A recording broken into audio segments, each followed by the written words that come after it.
They say revenge is a dish best served cold. But watching my arrogant neighbor write a check for $200,000 to restore the historic wall she tried to destroy, that satisfaction was white hot. I never asked for this war. But when Catherine Wellington decided my family's heritage was standing between her and her perfect ocean view, she learned the hard way that some things are worth more than money, and karma has a way of hitting back twice as hard.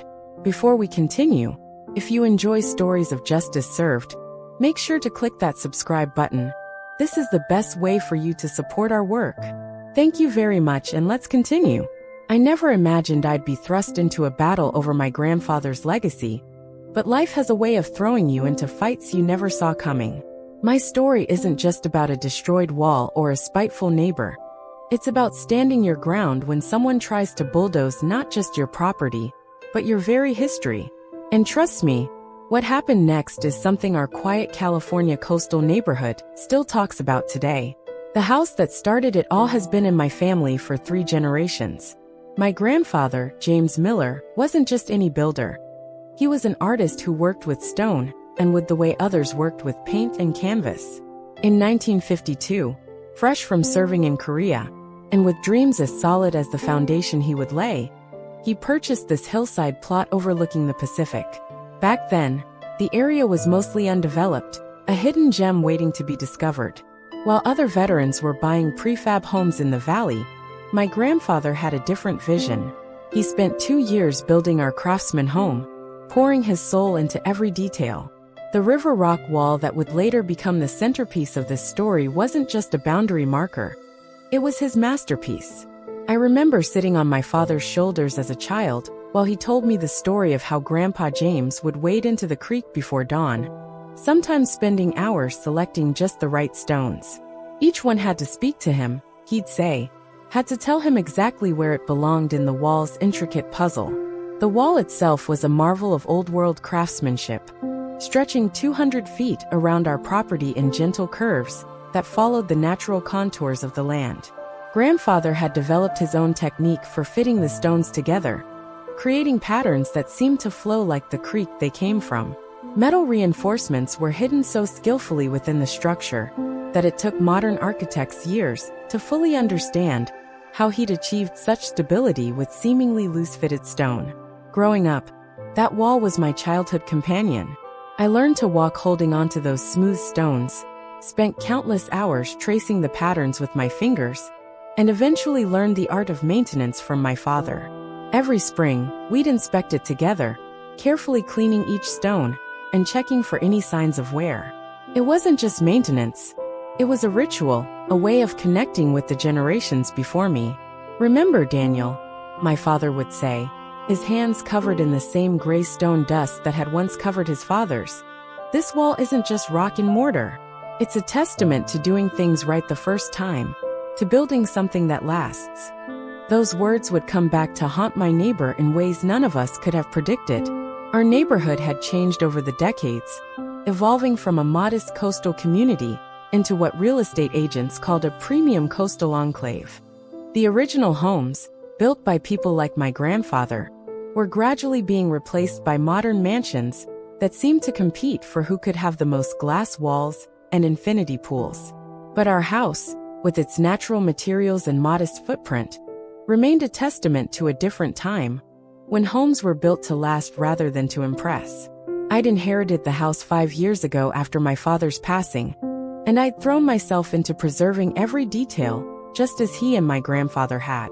The property had been my anchor during the rough years following my divorce, a place where I could feel the steady presence of family history, holding me together when everything else seemed to be falling apart. That's why Catherine Wellington's arrival hit, like an earthquake, in our usually quiet community. She swept in from New York with the subtlety of a hurricane, purchasing the vacant lot behind my house for a sum that made even our jaded local real estate agents whistle. From day one, it was clear she viewed our neighborhood not as a community to join, but as a canvas to remake in her own image. Catherine was the type of person who wore her success like armor, dropping casual references to her multiple homes, her art collection, and her connections in what she called elevated circles. At 45, She had the kind of polished appearance that spoke of regular maintenance by a small army of aesthetic professionals. Her credentials as a luxury lifestyle consultant and her social media following of wealthy clients were mentioned so frequently that they became a running joke among the neighbors. Behind her back, of course. Our first direct interaction should have warned me about what was coming. It was at the annual Neighborhood Association barbecue, held at the Henderson's place 2 doors down. I was manning the grill, carrying on my father's tradition of being the neighborhood's unofficial pitmaster, when Catherine approached with what I would come to recognize as her signature look of barely concealed disdain.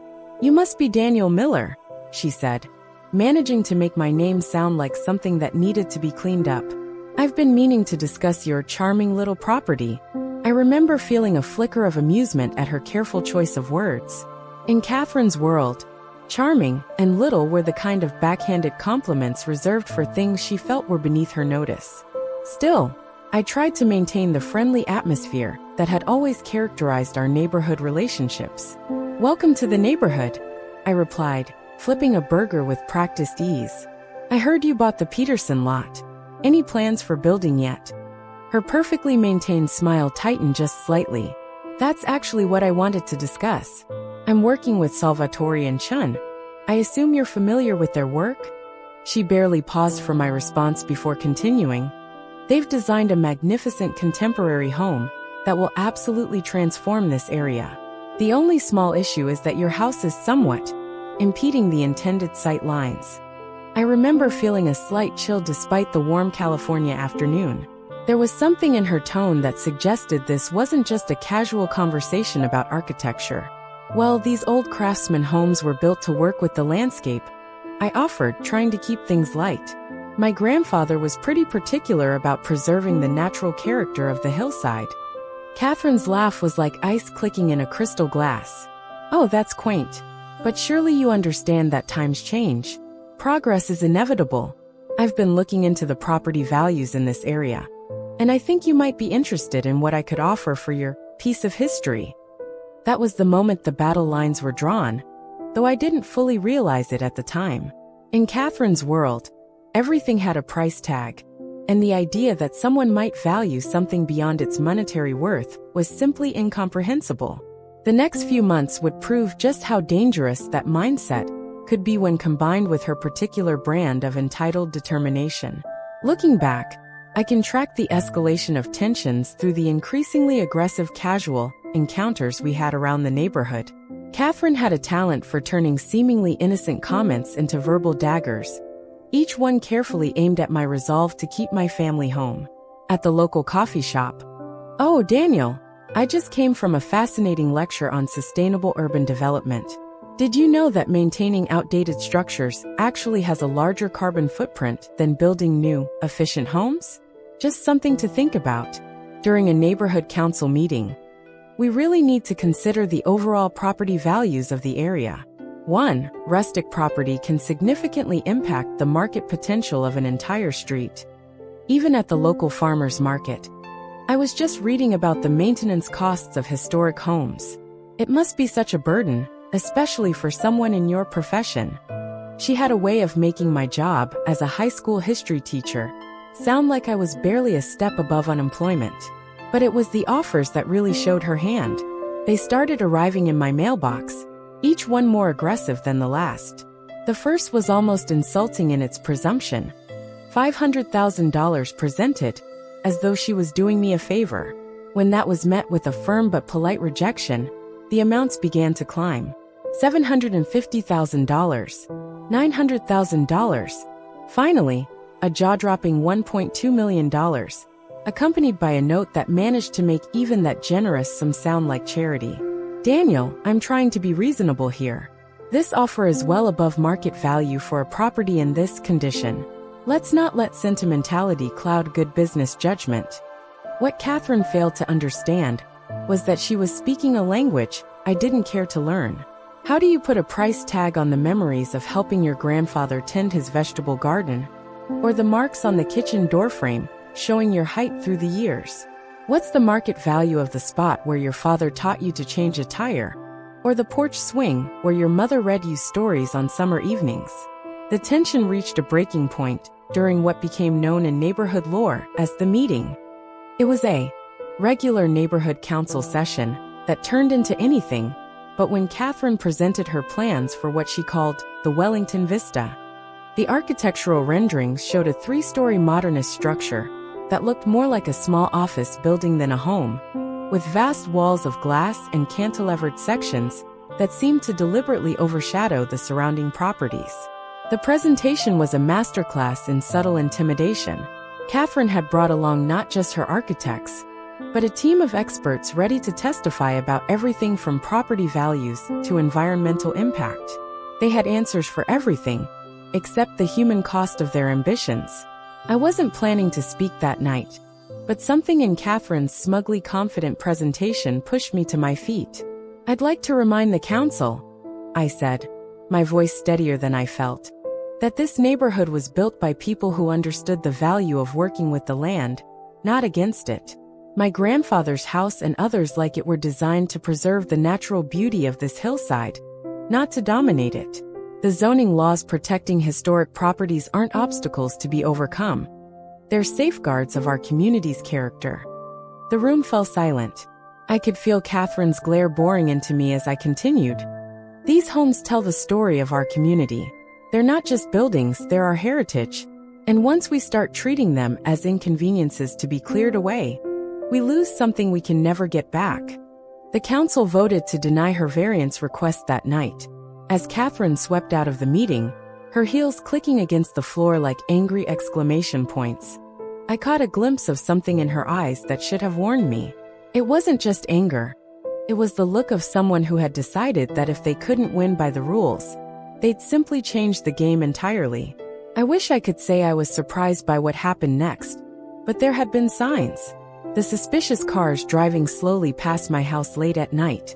The surveyor I caught taking measurements of my property line without permission. The sudden appearance of building equipment being stored on Catherine's lot, despite her permits being denied. Still, nothing prepared me for what I found that Saturday morning. I had just returned from my usual dawn run when I noticed something off about the quality of light in my garden. It took a moment to register what was wrong. Part of my grandfather's wall was simply gone. About 30 feet of it had been systematically dismantled, the carefully fitted stones scattered like discarded toys. The security cameras I'd installed after Catherine's behavior became increasingly erratic had caught everything.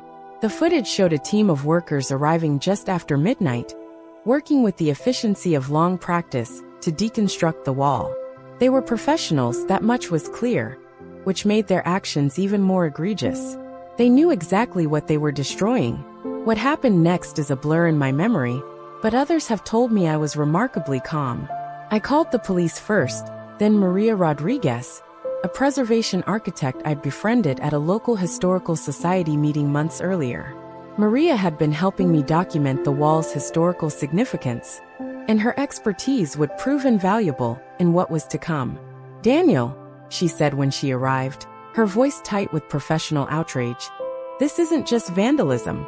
This is destruction of a protected historical structure." She pulled out her tablet, showing me the paperwork we'd filed weeks earlier. The historical designation was approved 2 weeks ago. Whoever did this broke about half a dozen preservation laws. The police were professional, but initially skeptical. Property disputes between neighbors aren't uncommon in affluent areas. And at first glance, this looked like a simple case of vandalism. But then we showed them the security footage, and more importantly, the historical designation paperwork. The officers' attitudes changed noticeably when they realized they were dealing with the destruction of a protected landmark. Catherine's reaction when the police knocked on her door was a performance worthy of Broadway. She claimed complete ignorance, expressing shock and dismay at the destruction. But her carefully constructed denials crumbled when the officers showed her the security footage, which clearly showed her directing the workers from the shadows of her property. The legal battle that followed was brief but intense. Catherine had resources, but she hadn't counted on the strength of the community she'd dismissed so casually. The local historical society threw their full support behind the case. Neighbors came forward with their own security footage, showing the planning that had gone into the attack on the wall. Even some of the workers, faced with potential charges, agreed to testify about who had hired them. The judgment, when it came, was devastating for Catherine. The court ordered not just substantial fines for the destruction of a historic structure, but also mandated a complete restoration using traditional methods and materials. The judge, a woman whose own family had deep roots in the community, was particularly scathing in her ruling. "Ms. Wellington," she said, her voice carrying clearly in the hushed courtroom, "you came to this community seeing only what you could take from it. But communities are built on respect, for history, for neighbors, and for the laws that protect both. The restoration of this wall will serve as a reminder that our heritage is not for sale." The restoration itself became a community event. Local stonemasons, fascinated by my grandfather's techniques, offered their services at reduced rates. Maria brought in preservation students from the nearby university to document the process. Even children from the neighborhood got involved, helping to clean and sort the salvaged stones under the supervision of the restoration team. The final cost to Catherine was staggering: over $200,000 for the restoration alone, plus fines and legal fees. But the real cost was to her reputation and her dreams of a hilltop mansion. The incident made local news, then went viral in architectural preservation circles. Catherine Wellington, the self-proclaimed arbiter of coastal luxury living, became known as the woman who tried to bulldoze history and got buried by it instead. She sold her lot 6 months later, leaving without a word to anyone. The last time I saw her was through my kitchen window, standing at the edge of her empty property, staring at the fully restored wall, with an expression I couldn't quite read. Then she turned and walked away, leaving behind nothing but a cautionary tale about the true meaning of value.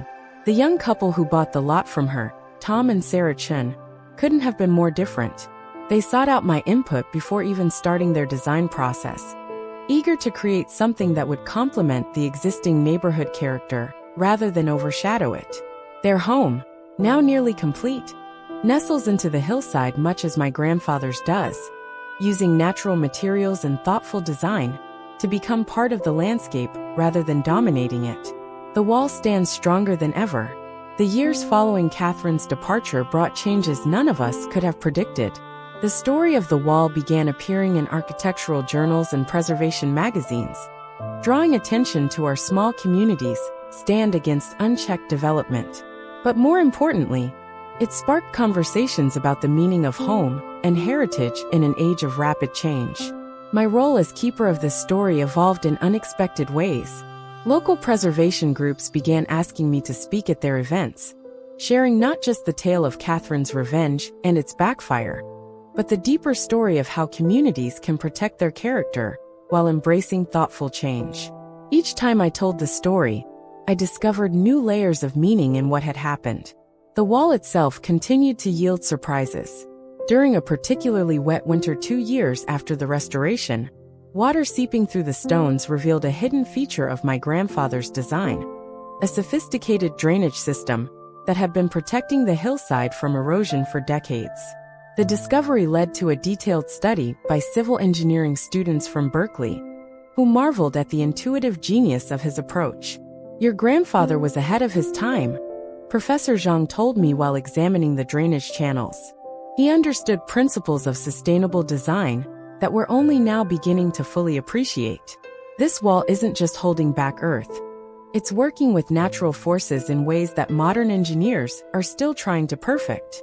The wall's story also became part of a larger narrative about California's architectural heritage. Documentary filmmakers visited our community, capturing not just the physical structure, but the web of human connections it represented. They interviewed Eleanor Martinez, who shared memories of my grandfather's building process that even I hadn't heard before. James Miller understood something fundamental about community, she told the camera, her eyes bright with remembered wisdom. He knew that strong foundations aren't just about stone and mortar. They're about the relationships between people who share a place and a purpose. The film crew captured Miguel Ramirez, teaching a new generation of stonemasons, his weathered hands demonstrating techniques that bridged cultures and centuries. "In Mexico," he explained, "we have a saying, Las Piedras Hablan. The stones speak. But you must learn to listen with your hands as well as your ears. Catherine's story took an interesting turn as well. Through the grapevine of local real estate agents, we learned that her San Diego penthouse purchase had fallen through. Apparently, the building's historical preservation covenant had prevented her from making her planned improvements. The irony wasn't lost on anyone who knew our history.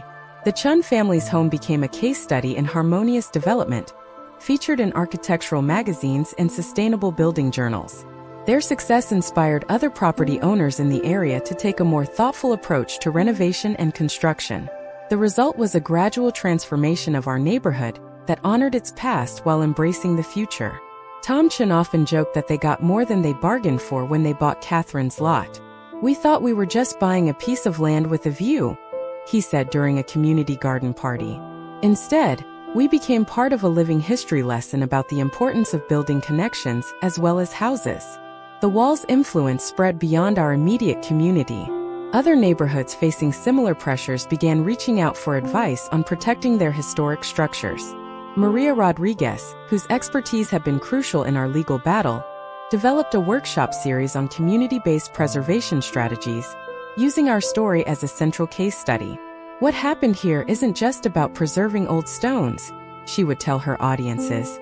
"It's about understanding that our built environment carries stories that are worth protecting, that development doesn't have to mean destruction, and that sometimes the most progressive thing we can do is to learn from the past." The preservation movement that grew from our experience led to unexpected collaborations. Local artists began incorporating elements of traditional craftsmanship into their work. Schools developed programs teaching students about architectural heritage and sustainable building practices. Even real estate developers started marketing properties based on their harmony with historic surroundings rather than their potential for transformation. My grandfather's wall became a symbol of resistance against the disposable architecture that had begun to dominate coastal development. Its story appeared in textbooks about historic preservation and community organizing, but more importantly, it continued to serve its original purpose, marking boundaries while creating connections, protecting the hillside while welcoming visitors, preserving the past while adapting to the present. On quiet mornings, when fog rolls in from the Pacific and softens the wall's edges, I sometimes imagine my grandfather selecting stones from the creek, seeing in each one its perfect place in the larger pattern. I think about how his careful work, meant to last a lifetime, ended up touching so many lives in ways he could never have predicted. Catherine's attempt at revenge, meant to destroy what she couldn't possess, instead revealed the true strength of what she failed to understand. Every stone in that wall holds not just the hillside, but the story of a community that refused to be bought or bullied into abandoning its heritage. Each carefully fitted piece represents a choice: to build rather than destroy, to preserve rather than replace, to respect rather than dismiss the work of those who came before. The ocean views that sparked this conflict still shimmer through the gaps in the wall, beautiful as ever. But now they're seen through a different lens, not as a commodity to be captured, but as part of a larger landscape that belongs to all of us. The wall that Catherine saw as an obstacle has become a window, not just to the sea beyond, but to a deeper understanding of what makes a place worth protecting. As our community continues to evolve, the wall stands as a reminder that the strongest foundations are built not of stone alone, but of the connections between people who understand that some things are worth preserving. Its story, born from one woman's arrogance and revenge, has become a testament to the power of standing firm in defense of what matters most. The aftermath of Catherine's failed revenge brought unexpected changes to our community. The incident sparked a renaissance of sorts in our neighborhood, awakening a collective appreciation for the architectural heritage that made our hillside unique. The local historical society, energized by our victory, began offering walking tours highlighting the craftsmanship of the original homes. My grandfather's wall became a regular stop, with docents sharing not just the story of its destruction and restoration, but the deeper history of how these homes were built to honor the natural landscape. The publicity surrounding the case had another unforeseen effect. It attracted attention from preservation groups across the state. What started as a personal battle over a wall evolved into a movement to protect similar historic properties throughout California's coastal communities. Maria Rodriguez, who had been instrumental in documenting the wall's significance, used the case as a catalyst to push for stronger preservation laws at the state level. "Your grandfather's wall," she told me during one of her frequent visits, "has become a symbol of resistance against the kind of thoughtless development that's threatening communities up and down the coast. It's not just about preserving old stones. It's about maintaining the character that makes these neighborhoods special." The Chun family, who purchased Catherine's lot, became unexpected allies in this preservation movement. Tom Chun, an environmental engineer, and his wife Sarah, a landscape architect, approached their home's design as an opportunity to demonstrate how modern architecture could respect and enhance historic surroundings. Their design incorporated elements that echoed the craftsmanship of the older homes, while introducing sustainable features that looked toward the future. "We want our home to be a bridge," Sarah explained during a community planning meeting, connecting the thoughtful design principles of the past with the environmental consciousness of the present. Their project became a case study in harmonious development, proving that progress doesn't have to come at the expense of heritage. The restoration process itself yielded unexpected discoveries. As the master stonemasons worked to rebuild the destroyed section, they uncovered subtle details in my grandfather's technique that had been hidden for decades. The way he had angled certain stones to channel rainwater, the careful placement of smaller rocks to provide homes for native lizards and birds. Each revelation showed how deeply he had considered the wall's relationship with its environment. These discoveries led to a collaboration between the local community college and the Historical Society to create a workshop series on traditional building techniques. I found myself sharing stories of working alongside my father and grandfather, teaching a new generation about the value of patient craftsmanship. It was a way of keeping their legacy alive that I never expected. The incident also transformed our neighborhood's approach to development. The community council, galvanized by the near loss of an irreplaceable piece of history, established stricter guidelines for new construction while creating incentives for homeowners to preserve historic features. Property values, contrary to Catherine's predictions, actually increased as the area became known for its thoughtful balance of old and new. Perhaps the most meaningful change was in the way neighbors began to look at their own homes differently. People who had been considering teardowns started exploring restoration instead. The sound of construction crews was gradually replaced by the quieter work of craftsmen repairing and maintaining existing structures. Gardens began to reflect the original landscape-conscious design that my grandfather and his contemporaries had championed. Even the next generation seemed to absorb the lesson. I often see children from the neighborhood sitting by the wall, running their hands over the stones, just as I did as a child. They ask questions about how it was built, why certain stones were chosen, what makes it special. Their curiosity gives me hope that the values of craftsmanship and respect for history will continue long after I'm gone. The wall has become more than just a boundary marker or a piece of history. It's a living testament to the power of community and the importance of standing up for what you believe in. Every stone tells a story of my grandfather's vision, of my father's dedication, of a community's unity in the face of destruction, and yes, even of Catherine's hubris and its consequences. As for Catherine herself, I heard through the neighborhood grapevine that she eventually bought a penthouse in San Diego. Sometimes I wonder if she learned anything from her expensive lesson in humility, or if she's still trying to bend the world to her will. But those thoughts don't trouble me for long. The wall, with its quiet strength and enduring beauty, reminds me that some things are beyond the reach of money and manipulation. On warm evenings, when the sunset paints the stones in shades of gold and purple, I often think about the unlikely chain of events that turned a simple boundary wall into a symbol of preservation and community resilience. Visitors sometimes ask if I'm angry about what Catherine tried to do, but the truth is, I'm almost grateful. Her attempt to destroy my heritage only ended up making it stronger, more appreciated, and better protected than ever before. The lessons learned from this experience continue to ripple outward. Other communities facing similar pressures have reached out to learn from our story. The wall has become a case study in preservation law, community activism, and the importance of protecting architectural heritage. But more than that, it stands as a reminder that the things truly worth preserving are often the things that others might see as obstacles to be removed. My grandfather used to say that anything worth building was worth building right. He believed in creating things that would last, that would become more beautiful with age, that would serve not just their original purpose, but would adapt to serve future generations in ways he couldn't imagine.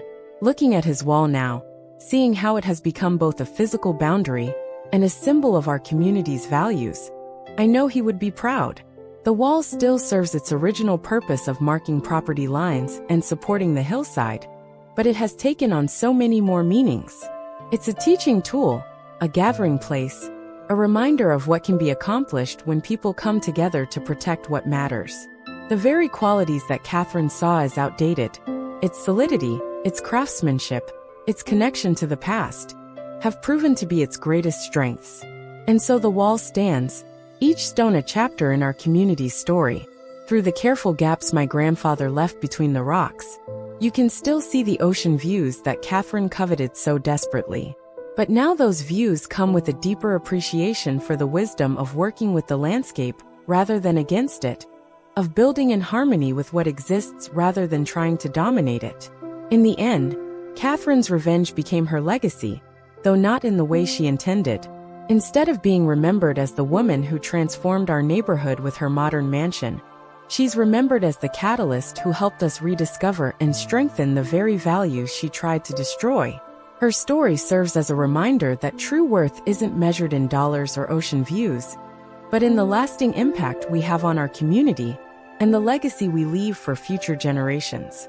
Looking back now, I realize that Catherine's arrival had set in motion changes that went far beyond our property dispute. The months leading up to her attempt at revenge had already begun reshaping our community in subtle ways. Longtime residents like Eleanor Martinez, who had lived next door to us for 40 years, started sharing stories about the neighborhood's early days that might otherwise have been lost to time. Eleanor, a retired librarian with a memory sharp as steel, became an unexpected ally during the battle with Catherine. She had known my grandfather and remembered watching the wall being built. "Your grandfather," she told me one evening over tea, "didn't just build that wall, Daniel. He built relationships. Every weekend, neighbors would stop by to watch him work. He'd explain what he was doing, share his techniques. Some of those neighbors' children still live here, you know." She was right. The Henderson kids, now in their 60s, had grown up playing near that wall. Their father had helped my grandfather haul stones from the creek. The Patels, who moved in during the late 1970s, had learned about native plant gardening from my father, using the wall's nooks and crannies to establish a breathtaking collection of drought-resistant flora that still flourishes today. These connections proved invaluable when Catherine began her campaign against my property. What she saw as a single obstacle to her vision was actually a web of shared histories and mutual support that had been strengthening for generations. Each time she made a move against the wall, the community's resistance grew stronger. The battle affected me personally in ways I hadn't expected. As a history teacher, I'd always tried to make my students understand that history isn't just about dates and events. It's about people and their choices, about the ripple effects of actions that spread far beyond their original intent. Catherine's attack on my family's legacy became a teaching moment that resonated far beyond my classroom. My students became unexpectedly invested in the story.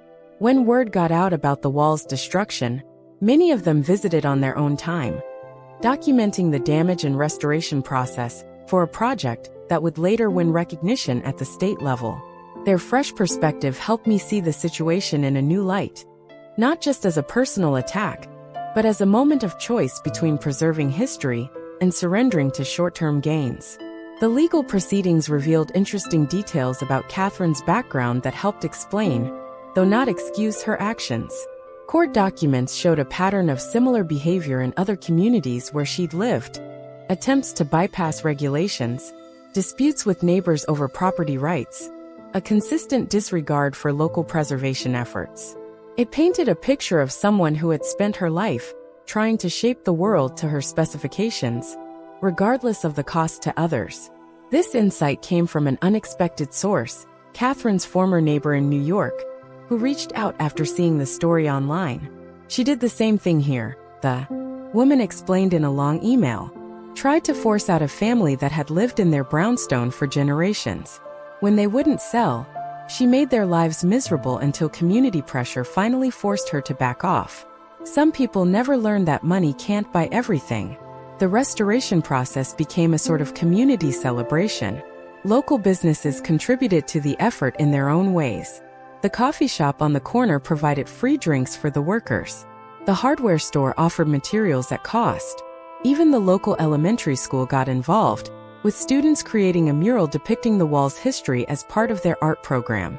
As word of our story spread, we began receiving visitors from other communities facing similar pressures.